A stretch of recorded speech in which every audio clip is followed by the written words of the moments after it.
In the vast expanse of the Colorado Desert, near the banks of the Colorado River, lie the enigmatic Blythe Intaglios, also known as the Blythe Geoglyphs.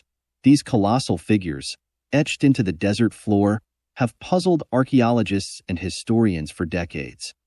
The Blythe Intaglios were first discovered in 1932 by a pilot flying over the area. From above, the intricate designs of human and animal figures became visible, sparking curiosity and wonder. The largest figure, a human form, stretches an impressive 171 feet from head to toe. The purpose and origin of the Blythe Intaglios remain shrouded in mystery. Some theories suggest that they were created for ceremonial or religious purposes, possibly related to ancient creation myths.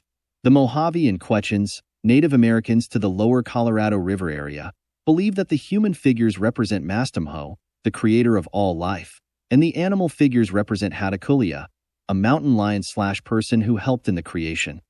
The Blythe Intaglios are protected as a National Historic Landmark and are listed on the National Register of Historic Places. Efforts have been made to preserve these ancient drawings, ensuring that they remain intact for future generations to study and admire. Visitors to the Blythe Intaglios can experience a journey through time, marveling at the ingenuity and creativity of the ancient peoples who created these monumental figures. The Intaglios offer a glimpse into the past, reminding us of the rich cultural heritage that lies hidden in the desert sands. The Blythe Intaglios are a group of large ground drawings located near Blythe, California, in the Colorado Desert. If you want to go there and to see with your own eyes, then go north on State Route 95 at Blythe, California from Interstate 10.